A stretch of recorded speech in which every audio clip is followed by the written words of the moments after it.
Gracias por su preferencia y continuar junto a nosotros en la primera emisión de Informa TVX. En la oportunidad de este martes 28 de marzo del año 2017 me acompañará en la entrevista Alberto Enríquez, subsecretario técnico y planificación de la Presidencia, y el tema que vamos a desarrollar con él es el Consejo Nacional de Desarrollo y Ordenamiento Territorial. Bienvenido, subsecretario, qué gusto.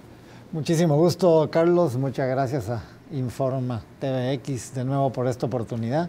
Y buen provecho para quienes nos ven y nos escuchan. Gracias, Alberto, por tomar la invitación. Ya había pasado algunos meses que no nos encontrábamos, justo lo hablábamos antes de entrar al aire, pero qué gusto que nos acompañe en el set y hablar un poco de la actualidad del desarrollo territorial en nuestro país. Ya vamos a hablar de lleno sobre el Consejo Nacional de Desarrollo y Ordenamiento Territorial, que fue nombrado y juramentado por el presidente de la República hace algunos días, pero antes de eso me gustaría que hablemos un poco sobre la Ley de Ordenamiento y Desarrollo Territorial. ¿Por qué tal vez, Alberto, ha llevado algún tiempo implementar esta Ley de Ordenamiento y Desarrollo Territorial a pesar que fue aprobada por la Asamblea Legislativa en el año 2011? Bueno, en primer lugar hay que decir, y creo yo que eso es muy importante para quienes nos están sintonizando, que el tema del desarrollo y el ordenamiento territorial en El Salvador y en todos los países del mundo es un tema fundamental, justamente de cara al desarrollo. En el plan quinquenal que viene desarrollando este gobierno, que se llama El Salvador Educado, Productivo y Seguro, sí, quedó establecido desde su formulación la necesidad de planificar el país, ver el país y desarrollar el país con una fuerte perspectiva territorial, algo que no se ha tenido para atrás. Los gobiernos anteriores y los llamados planes de desarrollo en El Salvador no han tenido en cuenta ni los territorios, ni los actores territoriales, ni los gobiernos territoriales. Entonces el tema del ordenamiento y el desarrollo territorial para nosotros es fundamental. Es cierto que la ley se aprobó en el 2011 y que es una ley que hasta ahora no se ha aplicado. La pregunta es ¿por qué? Bueno, hay que decir dos cosas previas. Esta ley pasó por casi 2 años de una fuerte discusión a nivel nacional. Se hizo una consulta muy grande, participó la Comisión de Asuntos Municipales de la Asamblea Legislativa, participó Comures, los alcaldes y alcaldesas, distintas organizaciones de la sociedad civil, y esto fue una discusión muy grande. ¿Y por qué es tan complicada esta ley? Pues porque estamos hablando de establecer reglas del juego, claro, y establecer la planificación para el desarrollo de los territorios. Estamos hablando de que el país tiene que tener capacidad, y cada municipio y cada departamento tiene que tener capacidad de planificar y orientar su desarrollo y poner reglas a ese desarrollo. Esto quiere decir, traducido, digamos, a un español sencillo, quiere decir que hay que poner reglas para la construcción. No puedes construir vivienda en cualquier parte. No puedes construir centros comerciales en cualquier lugar. Tienes que proteger áreas que son fundamentales para el ambiente del país. Tienes que proteger el agua y los bosques, etc. Entonces, de eso se trata. Por lo tanto, es una ley que efectivamente afecta los intereses de muchos actores, por ejemplo, de los grandes constructores, ¿verdad? Entonces, claro, hay muchos intereses y por eso se tardó tanto, primero la discusión, luego la aprobación de la ley y ahora la aplicación de la ley. Pero lo que es importante decir es que este gobierno en 2014 tomó la decisión de que esta ley que está vigente hay que aplicarla. Y para aplicarla había que dar una serie de pasos, empezando por la necesidad de un reglamento. No había reglamento. Entonces creamos una mesa interinstitucional, generamos el reglamento, el presidente de la República lo sancionó y en mayo del 2015 esto fue aprobado. Y entonces el paso siguiente era crear algo que nunca ha existido en El Salvador, el Consejo Nacional de Ordenamiento y Desarrollo Territorial. Y justamente hablaremos sobre este consejo, Alberto, en unos instantes. Solo previamente quiero conectar con su primera intervención, me parece muy relevante, porque la Ley de Ordenamiento y Desarrollo Territorial menciona como parte de su finalidad es que el Estado sea capaz de ordenar el uso del territorio y orientar inversiones tanto públicas como privadas por medio de la coordinación entre el gobierno nacional y los gobiernos locales, que es una tarea bastante compleja, ¿no? Pero me interesa saber un poco esto, ¿no? ¿Cómo lograr este objetivo que persigue la Ley de Ordenamiento Territorial, considerando también las características que tiene nuestro Estado salvadoreño? A lo que me refiero es que hay cierto nivel de concentración que tiene el gobierno, pero me refiero a concentración por las disposiciones de ley que también tiene, y en algún caso los gobiernos locales tienen atribuciones, tienen competencias un poco difusas o muy generales. Entonces, ¿cómo podemos llevar o echar a andar la disposición que esta ley establece con respecto a las inversiones públicas o las inversiones privadas y esa noción de desarrollo en el territorio con esas características que tiene nuestro mismo Estado? Bueno, en primer lugar yo creo que hay que decir que efectivamente el desarrollo de los territorios no es un tema solo de los gobiernos locales. El desarrollo de los territorios es un tema nacional. Por eso el presidente ha insistido mucho y lo dijo en el último Congreso de Alcaldes del país: el desarrollo nacional pasa por el desarrollo de sus territorios. El Salvador no se puede desarrollar sin sus municipios, sin sus departamentos, sin sus regiones. Esto hay que articularlo. Y juntos tenemos que generar las grandes políticas de desarrollo del país. Pero venimos de un país en el que efectivamente hay un altísimo nivel de concentración y centralización del poder y las decisiones. Cuando hablamos de concentración, pues es muy fácil verlo en un mapa del Salvador, ¿verdad? Es decir, el área metropolitana de San Salvador concentra no solo la mayoría de la población, concentra también la mayoría de los servicios, concentra también la mayoría de las empresas, sí, etcétera, etcétera, etcétera. Tenemos concentración y a medida que te vas alejando de ese centro, las posibilidades de desarrollo van disminuyendo. ¿Por qué? Porque efectivamente nosotros no hemos tenido una visión integral del desarrollo.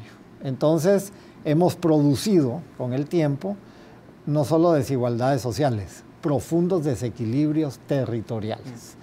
Entonces, lo que quiero decir con esto es que esta ley de ordenamiento y desarrollo territorial es solamente una pieza de una estrategia del desarrollo de los territorios que se junta con otras. Y te pongo ejemplo: la desconcentración de los servicios del gobierno y del órgano ejecutivo, la descentralización de algunas competencias, el fortalecimiento financiero de los gobiernos locales, que hoy también está de moda por el tema del FODES, pero que va más allá del FODES.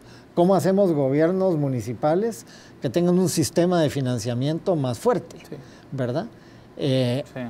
También la asociatividad municipal, cómo hacemos la gestión de los territorios a escala supramunicipal, que se agrupen los municipios para hacer desarrollo. Todas estas son piezas de la estrategia de desarrollo territorial, de apoyo al desarrollo territorial y de territorializar el gobierno que tiene la actual administración.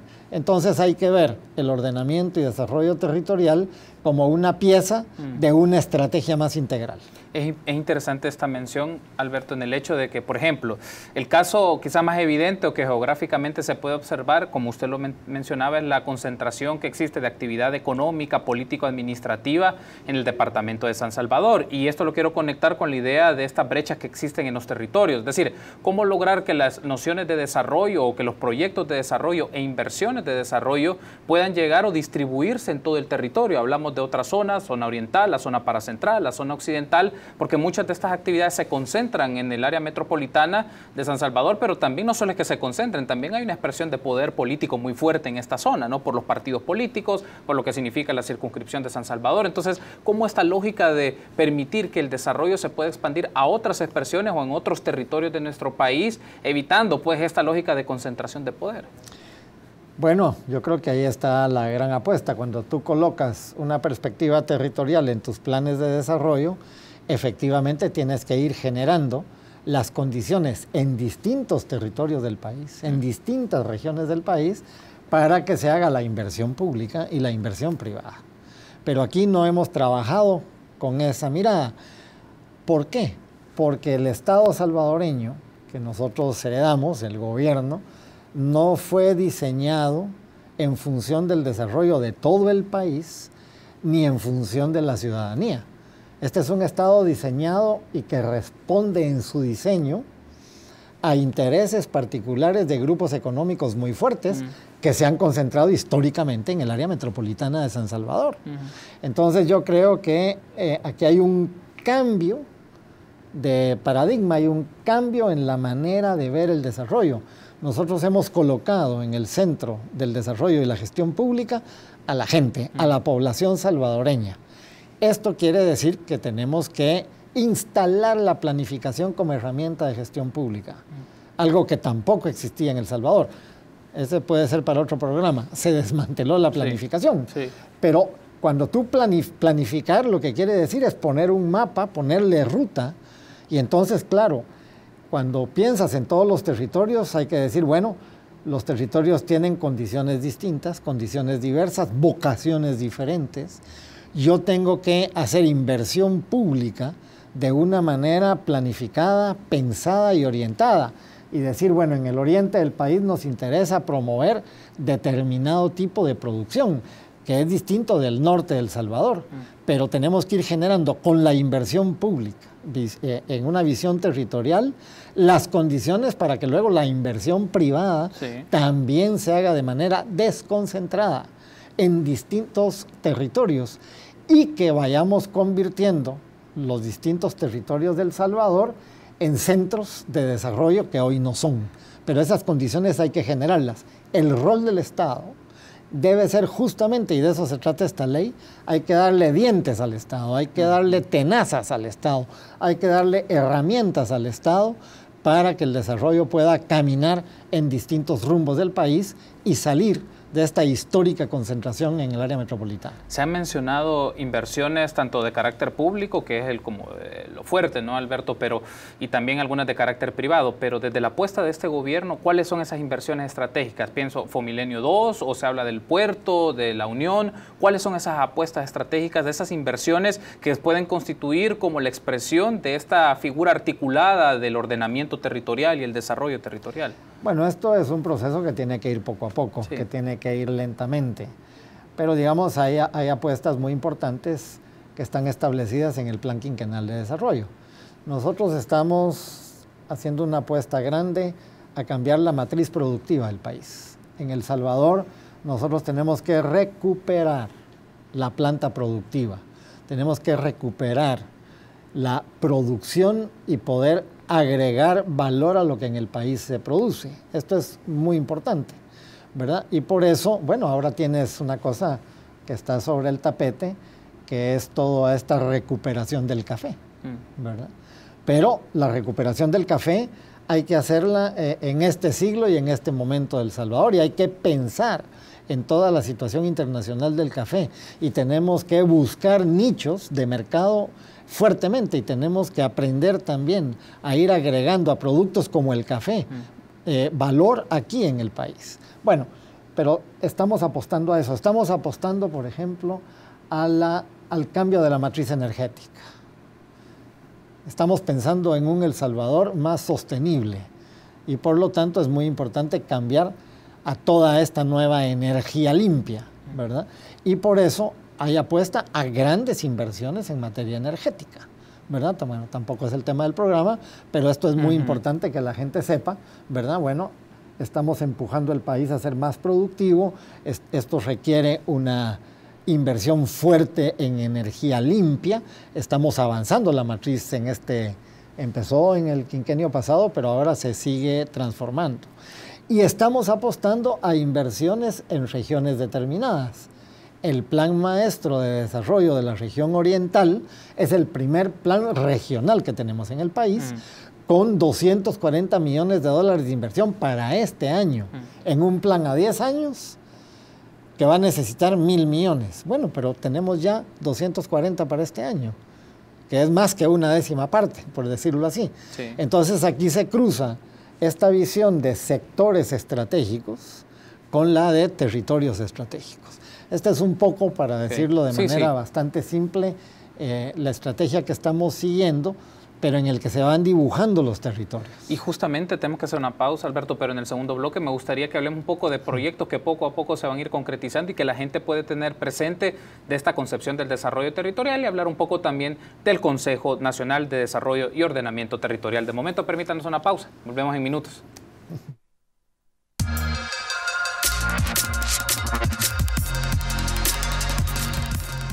Gracias por continuar junto a nosotros en el espacio de entrevista de la primera emisión de Informa TVX. Me acompaña Alberto Enríquez, subsecretario técnico y planificación de la Presidencia, y el tema que estamos desarrollando con el subsecretario es el Consejo Nacional de Desarrollo y Ordenamiento Territorial, y lo hemos entrado en el primer bloque sobre el desarrollo territorial. Y retomando entonces la entrevista, subsecretario, un aspecto que es muy necesario discutirlo y que nuestra audiencia es importante que lo conecte, que lo vea, lo decíamos antes de entrar al aire, la importancia de la relación que existe entre los gobiernos locales para trabajar juntos de la mano en proyectos o circunstancias territoriales para disminuir esta brecha, estos desequilibrios expresados en condiciones de inseguridad, en pobreza, en exclusión social, cómo articular un trabajo entre los gobiernos locales, pero también desde los gobiernos locales con el gobierno nacional, porque son dos instancias que mutuamente se vinculan por las competencias que tienen, y no solamente por el FODES, que mucha de la discusión solo se centraliza en el caso FODES, sino que hay más allá de esto. Entonces me gustaría tener su valoración sobre ello, subsecretario. Bueno, aquí has tocado un tema y un problema realmente medular en El Salvador. En primer lugar, nosotros tenemos que recordar que los gobiernos municipales forman parte del Estado. ¿Verdad? Los gobiernos municipales son electos por la gente, igual que el gobierno nacional. Aquí solo tenemos dos niveles de gobierno, el nacional y el local, electos por la población. O sea, son los responsables del desarrollo del país. En términos nacionales, el gobierno nacional, en términos municipales, de los gobiernos locales. Entonces, esto es en primer lugar. Por eso, para el país y para el Estado es fundamental el fortalecimiento y el papel de los gobiernos locales. Y la articulación entre gobierno nacional y gobiernos locales, para mí, es una condición sin la cual no hay desarrollo. Es fundamental. Y creo que ha sido históricamente muy débil y muy debilitada en las últimas décadas. Entonces, con el tiempo, los gobiernos municipales han venido jugando cada vez un rol más fuerte en El Salvador, se han venido dibujando, digamos, con más claridad, pero es este gobierno, de nuevo, bajo esta perspectiva territorial del desarrollo, el que retoma con fuerza la necesidad de articular con los gobiernos locales. Y por eso también nosotros consideramos que los mismos gobiernos locales, tú lo planteabas en la pregunta, ¿verdad? Deben articularse entre ellos, pero deben ir más allá de la articulación.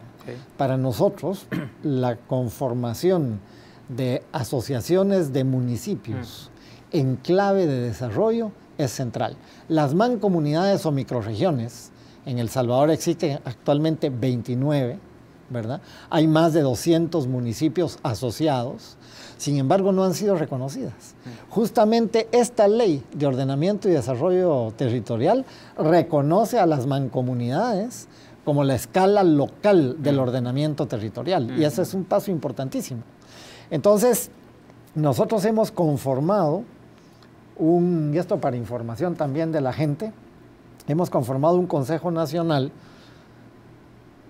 con las asociaciones municipales, que se llama Consejo Nacional para la Gestión Asociada de los Territorios. Escala supramunicipal.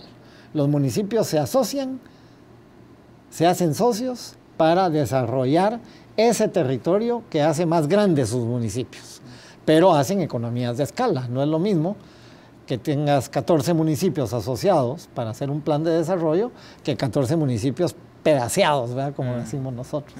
Entonces, bueno, aquí hay una apuesta importante. Las mancomunidades se han vuelto bastante más relevantes que en el país. Hay muchas que son muy sólidas. Bueno, tienes el caso del Área Metropolitana de San Salvador, el Consejo del Área Metropolitana, la Asociación Los Nonualcos muy cerca, alrededor del aeropuerto, una asociación en Chalatenango como La Montañona, etcétera, ¿verdad? Que ya vienen con experiencia de muchos años, pero no han tenido el respaldo ni de los gobiernos nacionales, ni de una política nacional. Actualmente estamos terminando de formular juntos, gobierno nacional y mancomunidades, la primera política nacional de gestión asociada de los territorios. Y el otro gran esfuerzo es este del Consejo Nacional de Ordenamiento y Desarrollo Territorial, que todavía es más fuerte, porque este está en el marco de una ley de la República. ¿Cómo se puede lograr un trabajo con el paso del tiempo? Me refiero de manera intertemporal, pasan los ciclos, los tiempos. ¿Cómo se puede lograr, dado el contexto en el cual vamos a estar sumergidos, Alberto, que es de campaña electoral? Piensa la dinámica de campaña electoral, los partidos políticos, los alcaldes, los candidatos a alcaldes van a estar moviéndose, pero este es solo un momento coyuntural, si lo podemos de esta manera, pero el trabajo del desarrollo territorial, esto tiene que llevar décadas, tiene que llevar muchos años, pero ¿cómo lograr fortalecer que ya están asociaciones municipales, mancomunidades, expresiones organizadas, que independientemente del proceso electoral siempre mantengan su ruta, mantengan su norte en el hecho de que hay proyectos concretos que pueden trabajar en materia medioambiental o afectaciones? Por ejemplo, está en debate el tema de la minería, ¿no? Pero hay situaciones medioambientales y situaciones económicas que las asociaciones municipales pueden trabajar independientemente del escenario electoral. ¿Usted valora que este punto electoral puede generar algún ruido o puede trabajarse a pesar de esa coyuntura o de esa situación en la cual vamos a estar envueltos en este año y parte del próximo? Bueno, yo para empezar pienso que cuando hablamos aquí de la articulación entre gobierno nacional y gobiernos municipales, estamos hablando de la institucionalidad del Estado y no tanto de los partidos políticos. Nosotros tenemos en El Salvador justamente un problema de sobredeterminación, digamos, ¿verdad?, de los partidos políticos, pero los partidos políticos son fuerzas indispensables para el desarrollo del país. Aquí, ¿qué es lo importante? Y te pongo el ejemplo. Una de las grandes fortalezas de las mancomunidades en El Salvador es que son multipartidarias. Entonces tú tienes muchas que ya tienen 8 años, 7 años, 5 años y que han pasado por varias elecciones donde cambian los gobiernos municipales, cambian color de partido político, pero se mantienen las mancomunidades. O sea, si ahora hay 4 alcaldes del Frente, 3 alcaldes de Arena, 2 alcaldes de la Democracia Cristiana y 1 del PCN, por poner un ejemplo, en una mancomunidad, viene esta coyuntura electoral y muchos de esos municipios cambian de color. Sin embargo, las mancomunidades se mantienen. ¿Por qué? Porque obedecen a una lógica del desarrollo de los territorios que no está supeditada a los colores partidarios. Y que no importa el alcalde que llega, porque el alcalde que llega lo que encuentra es que su municipalidad, su gobierno municipal, participa en una escala superior para el desarrollo del territorio y que eso beneficia a la gente. Por eso no se retiran. Entonces yo creo que aquí sí hay una apuesta que va más allá y que atraviesa las coyunturas electorales. Creo que ahí hay una fortaleza y una lección de que efectivamente nos podemos poner de acuerdo cuando el interés es el desarrollo del país. Y entonces muchos de los alcaldes que van a elección, pues tratan de presentar también en sus programas electorales el fortalecimiento de las municipalidades. Y esto es una cosa buena y sana, y yo creo que refuerza mucho lo que el presidente también viene reiterando una y otra vez. Solo si nos ponemos de acuerdo las principales fuerzas políticas, este país va a poder desarrollarse. Y otra cosa son las diferencias. Pero hay 2 o 3 aspectos fundamentales del desarrollo que, sea a nivel local, sea a nivel departamental, sea a nivel nacional, debemos ponernos de acuerdo. Y tenemos ahí, aquí adentro del país, muchas lecciones en estas mancomunidades municipales. Ese es el punto 1. El punto 2, en relación a este consejo, bueno, este consejo, para que la gente lo conozca, está integrado por diversas carteras del gobierno que están vinculadas al ordenamiento y desarrollo territorial y 6 alcaldes y alcaldesas, 3 titulares y 3 suplentes, electos por comures. Entonces, claro, esto es parte de por qué se tardó tanto en la conformación del consejo si habíamos decidido empujarlo. Bueno, pues porque las cosas caminan lentamente. Pero una vez sancionado el reglamento y empieza, digamos, el proceso de conformación del consejo, este consejo, por el lado del gobierno, estaban listas las carteras y los ministros y estaban convencidos que había que hacerlo, pero Comures tenía que pasar por un proceso de elección para nombrar sus 6 alcaldes y alcaldesas. Una vez que se nombraron esos 6 alcaldes y alcaldesas, estaba listo el consejo. Y ahí creímos que ya era cosa de que el presidente juramentara. Pero como la ley se aprobó en el 2011, los plazos que tenía el Consejo para hacer una serie de cosas que manda la ley estaban vencidos. Sí. Había que hacer una reforma. Hicimos la reforma por unanimidad en la Asamblea Legislativa. Aquí hay otro buen mensaje. La Asamblea Legislativa por unanimidad aprobó la reforma para que esta ley vaya. Entonces ahí están todos los partidos políticos de acuerdo en una ley que beneficia al país. Y esto dio viabilidad a que el Consejo fuera juramentado pues hace menos de 15 días. Y justamente el Consejo, entiendo, subsecretario, ya ha tenido su primera sesión de trabajo. Evidentemente es la primera sesión de trabajo de mucho camino por recorrer, pero ¿hay algún tipo de prioridades, de aspectos estratégicos, o empezar a configurarse una agenda de trabajo que, claro, con el paso del tiempo se va a ir implementando? ¿Ya hay algún tipo de indicios para tener una agenda de trabajo que este Consejo va a estar realizando? Sí, el Consejo, una vez juramentado, se instaló. La semana pasada tuvo su primera sesión de trabajo y efectivamente ahí se tomaron 2 o 3 acuerdos ya sustantivos. La primera tarea que la ley le pide a este Consejo es la creación, el diseño, la construcción de la Política Nacional de Ordenamiento y Desarrollo Territorial, que es la que va a poner polo a tierra la ley. Si necesitamos ya una política que se va a diseñar de manera participativa, pero aquí, desde el Consejo, ya va articulado el nivel nacional y el nivel local de gobierno. Están participando los gobiernos locales. Acordémonos que quienes están ahí, que son alcaldes y alcaldesas, representan a Comures, es decir, a los 262 municipios del país. Entonces, aquí hay una participación directa. Entonces, ya el Consejo acordó dar los pasos iniciales para diseñar la política nacional, formular la política nacional, y se espera tenerla este año, ¿verdad? Yo creo que eso va a ser muy importante. Y la segunda medida que acordó es, esto, digamos, ya se venía analizando con anterioridad. La ley tal como está tiene algunos componentes que la hacen bastante difícil de implementar, porque El Salvador no tiene las condiciones. Por ejemplo, la ley manda a crear 14 consejos de ordenamiento y desarrollo territorial departamentales. Y en cada consejo manda un equipo técnico de altísimo nivel, que nosotros consideramos que ni es viable ni es posible. O sea, por ejemplo, tendríamos que tener 14 vulcanólogos en El Salvador. Creo que en el país hay 2 o 3, ¿verdad? Pero no necesitas tampoco 14 vulcanólogos. Es decir, con este ejemplo, lo único que quiero decir, hay aspectos en la ley que hay que afinar, que hay que reformar para actualizar la ley. 2010 se aprobó, ¿verdad? Estamos a 2017, entonces la queremos actualizar y ponerla a la altura de las condiciones. Ahora tenemos restricciones financieras que también debe ser, digamos, un parámetro para analizar la ley. Sin embargo, la decisión unánime es: esta ley hay que empezarla a aplicar, y con la política se van a empezar a crear las herramientas y los instrumentos que hagan posible la ley. Quizá el marco normativo, considera usted, subsecretario, en el momento que se diseñó y se tomó la decisión, estamos hablando hace 6 años aproximadamente, le da muchos componentes burocratizados, es decir, crear demasiadas instancias intermedias. Y también entiendo, porque hay un apartado de la ley que habla sobre esquemas de planificación, que es importante, evidentemente, que se planifique a nivel microrregional, a nivel macrorregional, pero ¿no considera usted que hay algunos mecanismos de esta ley que lo quieren hacer demasiado burocrática, cuando en este tipo de vínculos se necesitan procesos mucho más rápidos o más expeditos, o por lo menos